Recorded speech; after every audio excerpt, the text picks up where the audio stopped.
The accordion will rewire your brain, and if you don't let it, then you'll. But if you let it have its way, you'll get on fine with it.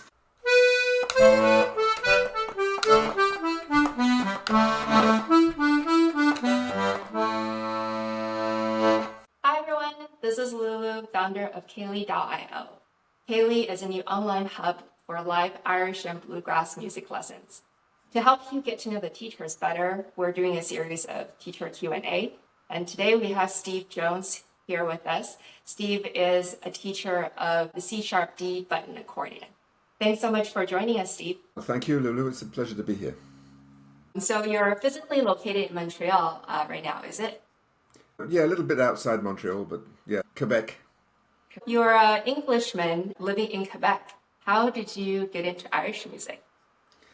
Oh, it's a bit of a long story, but when I was a young man, I was living in England, and I started going to folk clubs there because I was really interested actually in guitar playing and singing. And I ended up running into somebody, actually after a few pints of beer, in a fish and chip shop one night who said, "I just need a fiddle player to complete the lineup of my band." And I said, "Oh, I used to play the violin when I was a kid. I can be your fiddle player." So it started from there, really. So I got into the fiddle first, and the Irish music came a little bit later. At first I was trying to learn Scottish music and English music and playing in English dance bands, and even played for a Morris team at one time. But then I ended up sharing a flat with a Frenchman, actually. Curious, a very international story. And this French friend of mine had all the Bothy Band records and Planxty records that were new at the time. And I started hearing that all the time in the flat and think, this stuff is interesting. That was the first, I suppose, the first bite. And then I went out and bought a sampler record of different fiddle styles. It had Appalachian fiddle and Scottish fiddle, Irish fiddle, Shetland fiddle, all kinds of fiddle styles on it. But there was one track that really got to me, and it was a Galway fiddle player, Martine Burns, playing a couple of set dances, and I was lost. It was so beautiful, so soulful, and so it had such an emotional impact on me that that's when I think I started really focusing on Irish music.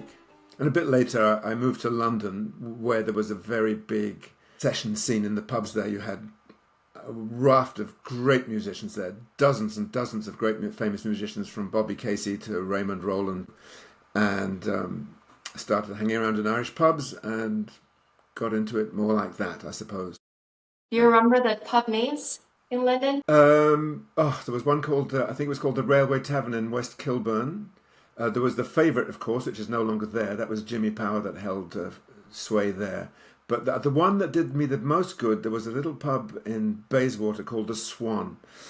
And there was a small session there hosted by a great fiddle player from Donegal called Danny Meehan. Danny Meehan's still with us, but he's an old man now. He was about 40 then, I suppose, in his prime. And a friend of mine recommended that I should start going to this session. And there was only 5 or 6 musicians there. And Danny was great with me. He was very encouraging, he was very kind, and he would give me little pointers to put me on the straight and narrow. That was very formative influence, yeah. So It sounds like you were in London at the right time, to have the opportunity to meet all of these well-known I players. suppose, yes, definitely. And then actually I went off to Australia for 4 years, and my Irish music really solidified there. There were great Irish musicians in Australia, including a wonderful family from County Clare called the Fitzgeralds, and another family called the McManuses. That was a beautiful time.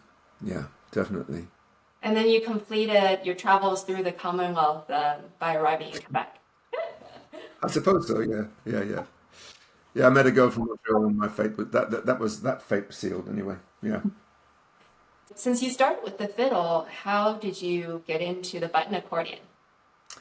Well, it's a strange story. I encountered a problem playing the fiddle, a physical problem in my shoulder, my bowing arm, which I didn't discover. It took me 10 years to find out, 10 years of going to endless therapists and paying thousands of dollars for useless treatments before I discovered it was a thing called focal dystonia, which is a word you never want to hear again. May it never happen to you.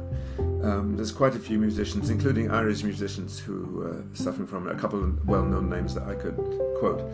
And so I spent 10 years not playing the fiddle, playing the tin whistle, which I got quite good at.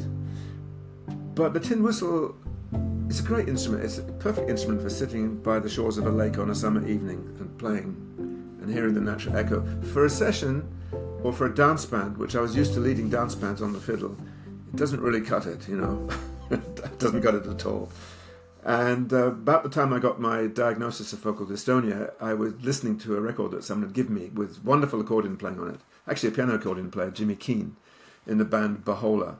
But I really, really enjoyed that record. And it got me thinking, accordion.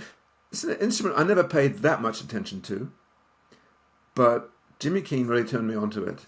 And I didn't want to take up the piano accordion. So I gave the button accordion a try, and I really liked it. So here I am 20 years later, playing the damn thing. I've started playing more fiddle again, which I'm very happy about, but really happy to have these three instruments. And the great thing is, if you know the music, you know the repertoire, if you can play a tune on one instrument, you can basically play it on the others, depending on the key of the tune. Like, tunes in B flat are not great on the C sharp D accordion, whereas they're pretty easy on the fiddle, or relatively easy on the fiddle. But, the repertoire, it's great to have, to be able to pick up one instrument or the other in a session. I really enjoyed that. How did you pick the C sharp D accordion? Because there's also the BC accordion. Yeah, I wondered, I really wondered, and I got lots of confusing advice and people saying, there's DC sharp as well. Maybe you should think about that, which is the Irish-American system. But a friend of mine who was a Quebec box player, he had a one row and he had a BC accordion. He says, I'm going off to Europe for 3 weeks. I'll give you my boxes. You can play around with them and see if you like the idea of the accordion. So I had this BC box in my hands and I thought, right, this is how, if I want to play Joe Cooley's reel in BC, I have to do this and this fingering. And if I want to play it in C sharp D, I pretended the box was a C sharp D, then fingered it that way.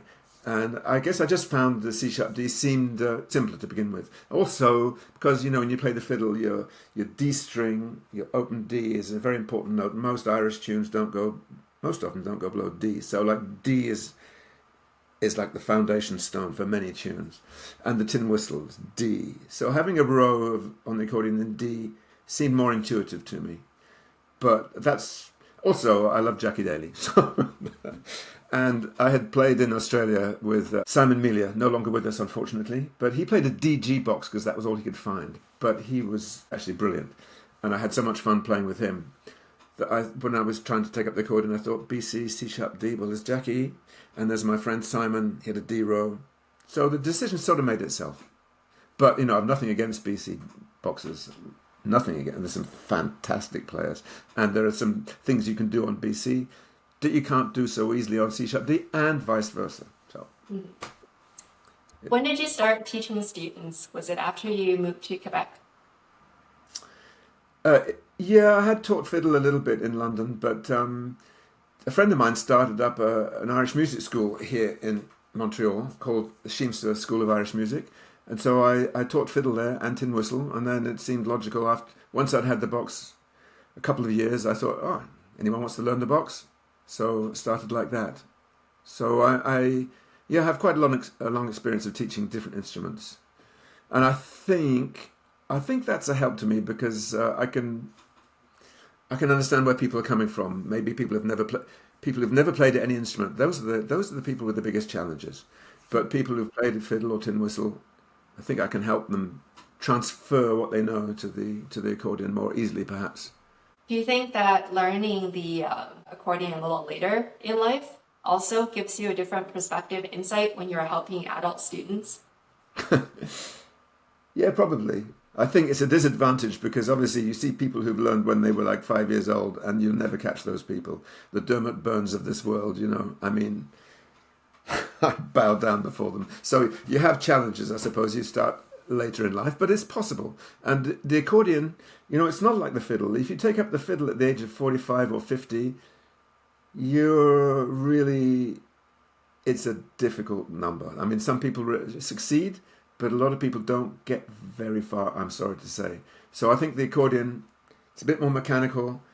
The fiddle, you have problems with posture and your neck and everything. So I think the accordion is a better instrument to start with if you're a mature person than a fiddle. Honestly, definitely. Yeah. What are some of the common issues you see your students having with the C-sharp D? Well, when either BC or C-sharp D or any what we call it a diatonic accordion, but you have this push-pull principle, like a harmonica, like a concertina, which you understand, of course, where you've got every button can produce two notes depending on whether you're pushing or pulling the bellows. And this is the first hurdle to get your head around. And some people, I think, just don't get their head around it. They try it for a few hours and they think, this instrument is not for me. So that's. But once you get beyond that and you accept the limitations and the quirks of the diatonic button accordion system, then obviously you've got the right hand and the left hand. And as far as the right hand goes, you've got to figure out what fingerings to use, how to get around the keyboard. This is like the first problem. And then, of course, the left hand is its whole other thing. Like if you play the fiddle, when you first start learning the violin, you're obsessed with forming the right notes with the left hand. And you think the left hand is doing all the donkey work. But after a while, you realize that the bow hand is so much more important, really. Well, of course, they're both essential, but the bow hand is what drives your fiddle playing. And so the left hand on the accordion is the bellows, and it's very, very important. And I think I see beginners getting obsessed with the right hand and just, okay, so they move the bellows the right way to get the particular note that they want, but not more than that. And it's vital, in my opinion, to get the bellows working for you as soon as you can. So you're using them ergonomically. They're not waggling about and destabilizing the instrument. And if you have a piano accordion or a chromatic button accordion, you can just turn on the tap and the notes flow out like you're opening a tap, And that is perhaps the advantage and the disadvantage of those systems. But the push-pull system, you've got inbuilt rhythm, and it suits traditional folk dance music really very, very well. But you've got to make the bellows work for you. And I think this is the thing that I think I hammer two things in my lessons, and one is fingering strategies, and the other is get the bellows. The bellows are your friend. A lot of BC players, people ask, well, what's the difference between BC and C-sharp D? And they say, oh, with C-sharp D, you've got to pump in and out a lot more, and the BC flows. It's true to some extent, but only in certain keys. You change the different key, tunes in different keys, and you've got, it balances out. But it's like people say, oh, I couldn't play C-sharp D, I've got to do all this in and out. Well, if you can't use the bellows and go in and out, you need to take up a different instrument, The bellows are your friend, and you have to make them work for you. And great box players, the rhythm, the drive is coming from the left hand. So, yeah, those are two issues. There might be others, The diatonic nature of the instrument, I'm learning the concertina, and it's very similar kind of instrument in that whether you're pushing or pulling, it's a different note, right? So do you find that at some point it becomes natural that you instinctively know where the note is? Or Oh, yeah. Oh, very quickly, yeah. It's surprising how quickly the brain adapts. And probably the same in the concertina, but you've got this ridiculous system on the diatonic accordion. There's a diatonic scale, right? Each row of a button accordion. People think diatonic means push-pull. No, it doesn't. It means diatonic is not a chromatic scale. A diatonic scale is like all the white notes on a piano is a diatonic scale of C. So how many notes are there in a diatonic scale? Well, an octave is 8. There's 8 notes. No, there's not. There's 7. There's 7 different notes. So if you've got to divide that up between a keyboard that's going in and out, at some point you're going to hit a problem, because you can go D, E, okay, that goes together, F sharp, G, that goes there, A, B. Oh, did I get C sharp? Well, what do I do with the next D? And so to get around the problem and not use buttons redundantly, it's ridiculous. So in the first octave of any diatonic button accordion, say your row is in D, so your fundamental D is on the push and it's paired with the note E, And so as you're going up the scale, the pull note is higher. You get to the second octave, all of a sudden you've got C sharp and then D, and the D is on the push, and the C sharp is lower. And then you've got E and F sharp, and the leading note, the higher note, is on the push, not on the pull. And it's nuts. But the amazing thing is that the brain gets used to it really quickly. I mean, it shouldn't do, but it does. You do get used to it. So it falls into place very quickly. Your brain has to get rewired. The accordion will rewire your brain, and if you don't let it, then you'll. But if you let it have its way, you'll get on fine with it.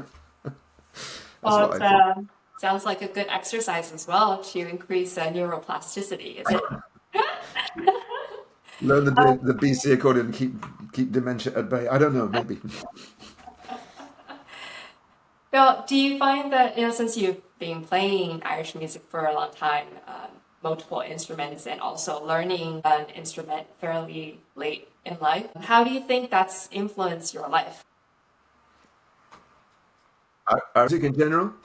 Irish music and also learning the C sharp D.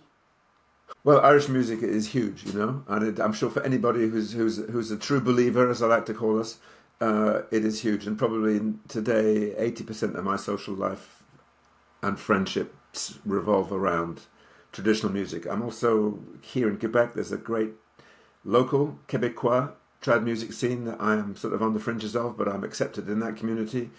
It's huge. It's great. And when I was in Australia, traveling around the outback with a fiddle, people would say, you go and see so-and-so, you knock on the door, I'm a fiddle player, so-and-so sent me.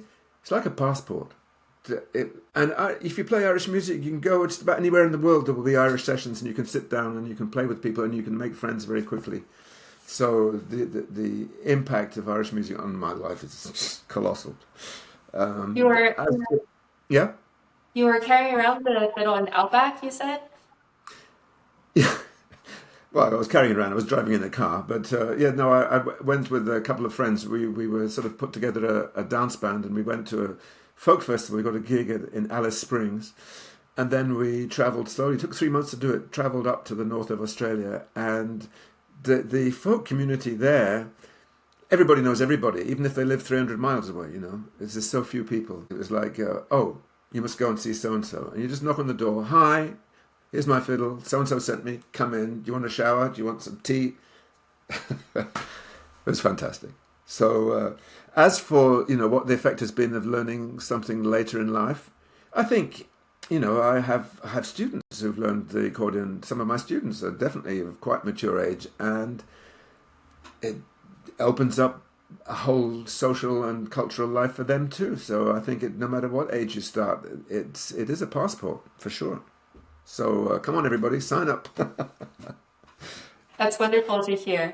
Well, thanks so much for joining us today, Steve. And it's wonderful to hear your perspective on playing the music, learning the music. And I think that your students have a lot to learn from you. Well, I look forward to meeting any student. Anyone wants to take a lesson with me, give us a trial. I think there might be a promotional offer on at the moment I speak. So come and try it out. Great. Thanks, Steve. Thank you, Lulu.